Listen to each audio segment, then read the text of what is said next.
کسی کو کوئی بات سمجھ آ جاتی ہے, کسی کو کوئی بات سمجھ آ جاتی ہے. چھوٹی سی بات لوگوں کو ٹریگر کر جاتی ہے. میں آپ کو بتاؤں, میری اپنی زندگی میں ایک چھوٹی سی بات جس نے مجھے ٹریگر کیا. میرے ایک آفس کے کولیگ تھے, نئی انہوں نے داڑھی رکھی, ان کے والد صاحب تعویذ دھاگے کا کام کرتے تھے, تو وہ نئے اس طرف آئے, نماز پہلے ہی پڑھتے تھے. مجھے انہوں نے 5,000 روپے دیا. یہ میں بات کروں 2007 کی, 2007 کی. اس زمانے میں 5,000 روپیہ, آج 11 نومبر 2018 ہے. مجھے کہتے ہیں جی میں اب دین کی طرف آیا ہوں تو داڑھی رکھ لیے, لوگ مجھ سے مسائل پوچھیں گے, تو آپ نا مجھے کتابیں دین کے اوپر لا کے دیں کوئی, میں پڑھ لوں تاکہ مجھے مسئلے پہلے ہی پتا ہوں. تو سارے ہم بھی بابی تھے اس وقت, ٹھیک ہے نا. تو میں نے جناب ان کے لیے بار شریعت خریدی. اچھا جی, اس طریقے سے ملفوظات اعلیٰ حضرت, احکام شریعت, قرآن حدیث نے ان کو خرید کے دیا, کیونکہ یہ تو ظاہر ڈائریکٹ پڑھنے سے انسان گمراہ ہو جاتا ہے نا, سمجھا کرو نا. تو یہی کہہ رہے ہوتے ہیں نا, ہم بھی یہی کہتے تھے. اچھا, تو اس کو کتابیں, میں ابھی بھی, وہ بھی میرے ساتھ ہی ریورٹ ہوا ہے نا, ابھی ہم ایک دوسرے کا بڑا مذاق اڑاتے ہیں, تو میں اس کو کہتا ہوں تم میرے لیے ہدایت کا سبب بنے ہو. ہوا یہ کہ اس ملفوظات اعلیٰ حضرت میں وہ عبارت آتی ہے نا کہ نبیوں کی بیویاں قبروں میں پیش کی جاتی ہیں, ان کے ساتھ شباشی کرتے ہیں, نعوذ باللہ. یہ عبارت نا اس نے کہیں پڑھی, تو بیچارہ دنیا دار بندہ تھا, اس نے انڈر لائن کر لی. اگلے دن آفس میں آ کے مجھے کہتا ہے یار یہ منو کیڑی کتاب تو لے کے دیتی ہے اللہ دے بندے, دیکھ دیکھ کیا لکھا ہے. میں نے کہا کیا لکھا ہے؟ کہنا نہیں پہلے مجھے بتاؤ, اگر کوئی کہے کہ نبیوں کی بیویوں کو قبروں میں پیش کیا جاتا ہے, ان کے ساتھ شاباش. میں نے کہا استغفر اللہ, اتنی گستاخانہ بات لکھی ہوئی ہے. تو اس نے نا کہا یہ آپ کے اعلیٰ حضرت نے لکھی ہوئی ہے ملفوظات میں.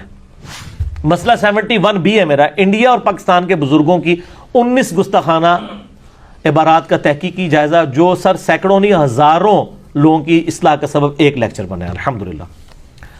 مجھے وہ کہتا ہے یہ دیکھو لکھا ہے. اب جب اس نے کہا نا اعلیٰ حضرت نے لکھا ہے, اب میرے لیے اعلیٰ حضرت سے اختلاف اسی طریقے سے جیسے کیسے کوئی صحابی سے کوئی اختلاف کر دے, اور میں پہلے کہہ بھی چکا ہوا تھا. تو میں نے درمیان کا, میں نے کہا یار یہ مس پرنٹنگ ہوگی. وہ کہتا ہے یار مس پرنٹنگ کو چھوڑو, اگر یہ انہوں نے لکھا ہے تو یہ غلط ہے. کہ میں نے کہا غلط ہے, انہوں نے بھی لکھا ہے. بس سر یہ ایک قبولیت کا لمحہ تھا, اللہ نے میری بات سن لی کہ میں غلط کو غلط کہنے کی جرت رکھتا ہوں. جب پہلی دفعہ میرے سامنے آیا, میں کتنے دن پریشان رہا کہ یار اتنے بڑے بڑے بزرگ بھی غلطیاں کرتے ہیں. تو میں نے پھر تحقیق شروع کی. اسی دوران میں نے قرآن حکیم کا ترجمہ جو ہے نا پری ڈیٹرمنٹ ریزلٹس کے بغیر پڑھنا شروع کیا. آہستہ آہستہ آہستہ آہستہ چیزیں سمجھ آنا شروع کی, اور آج آپ دیکھ رہے ہیں کہ پوری دنیا میں انجینئر ہو رہی ہے. اس لیے نہیں کہ میری کو تعریف کر رہے ہیں, اس لیے وہ کہتے ہیں یار ایک ایڈی شے آ گئی ہے. وہ جو انجینئر کا فطرہ اٹھا ہے نا, وہ اہل حدیث تو ہم سے زیادہ پریشان ہے. سر تہاڈی پریشانی بھی نظر آ رہی ہے. تو سر وہ ہر گلی سے جو انجینئر نکل رہا ہے, وہ اس لیے نکل رہا ہے کہ ہر گلی میں ایسے لوگ موجود ہیں جن کے دماغ میں ڈرل اور ان کو بات سمجھ آ جاتی ہے. ایک جملہ کسی کی زندگی بدل سکتا ہے. آپ دیکھیں نا, اوس اور خزرج کی جب لڑائیاں ہوتی تھی یہودیوں کے ساتھ, یہ جنگجو لوگ تھے, ہمیشہ جیت جاتے تھے. تو یہودی کہتے تھے بچو جی اونٹتے تو جیت جاندے ہو, جب آخری نبی آئیں گے نا ہم ان کے ساتھ ملیں گے, پوری دنیا کو فتح ہم کریں گے, تو پھر ہمارا مقابلہ تم نہیں کر سکو گے. یہ یہودی ان کو تڑی لگاتے تھے. قرآن میں بھی اشارتاً ذکر ہے کہ اس نبی کے آنے سے پہلے سورۃ البقرہ میں تم اس نبی کے وسیلے سے اللہ کی طرف دعائیں کیا کرتے تھے, اس حوالے سے کہ اللہ اس نبی کو جلدی جلدی بھیج. اور آج جب وہ نبی آ گیا تو تم پہلے منکر ہو گئے یہودیوں. اچھا, اب جب اوس اور خزرج حج کرنے کے لیے گئے نا مکہ اور مدینے, مکہ شریف مدینہ شریف سے, وہاں ان کو پتہ چلا کہ ایک پیغمبر ہونے کا دعویٰ کر رہا ہے شخص محمد ابن عبداللہ, اور نبی علیہ السلام بھی مشرکین عرب کے خیموں میں جا کے ان کو اللہ کی بات کرتے تھے.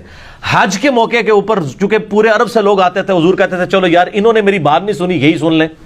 جس طرح ہم کہتے ہیں چلو یار جہلم کے لوگوں نے سنی, ہم یوٹیوب پہ ویڈیو بنا کے ڈال دیں, تو پوری دنیا نے سن لی. اب جہلم والوں نے بھی دیکھا دیکھی سننی شروع کر دی. اینڈ پہ جس طرح فتح مکہ کے بعد اہل عرب نے بھی اسلام قبول کر لیا, تو نبی علیہ السلام کہتے ہیں چلو یار یہ میری بات سن لیں. اور ابو لہب خبیث پیچھے پیچھے چلتا تھا, وہ کہتا تھا یہ میرا بھتیجا ہے, یہ پاگل ہو گیا, اس کی بات نہ سنو. نبی علیہ السلام پھر بھی ڈٹائی کے ساتھ بات کرتے جا رہے ہیں, پورے ڈٹے ہوئے اپنے اس حق کے اوپر. تو وہاں پہ اوس اور خزرج نے جب سنا نا, انہوں نے کہا یار یہ تو لگتا ہے وہی نبی ہیں جن کے بارے میں یہودی ہمیں تڑی لگاتے تھے کہ ہم اس کے اوپر ایمان لائیں گے اور ہم پوری دنیا پہ قبضہ کر لیں گے. تو انہوں نے کہا پہلے اس سے کہ یہودی ان پر ایمان لائیں, ہم کیوں نہ مسلمان ہو جائیں.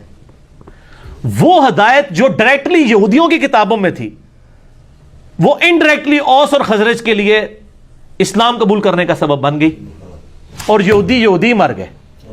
ہائے ہائے ہائے، قرآن کی تفسیر لکھنے والے ایاک نعبد و ایاک نستعین بابوں کو پکارتے مر گئے، ان کا ترجمہ پڑھ کے لوگوں نے اللہ کو پکارنا شروع کر دیا۔ یہ قسمت کی بات ہے سر۔ اوس اور خزرج نے اسلام قبول کیا اور سر رومن اور پرشین امپائر پھر ان لوگوں نے گرائی ہے۔ اوس کے سردار تھے سیدنا سعد ابن معاذ، سعد ابن معاذ، جن کے بارے میں بخاری میں حدیث ہے اللہ کا عرش بھی ہل گیا ان کی وفات پہ۔ غزوہ خندق پہ ان کو تیر لگا تھا نا، عمر سیریز میں سر انہوں نے وہ منظر فلمایا ہے، تو وہ رگ جاری ہو گئی تھی ان کی، تو اسی پہ ان کی شہادت ہوگی۔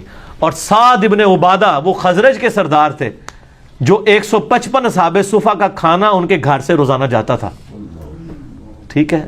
حضرت ابو دردہ، حضرت ابو ہریرہ، ان لوگوں کی فائنینشل سپورٹ کرنے والے حضرت سعد ابن عبادہ تھے رضی اللہ تعالیٰ عنہ۔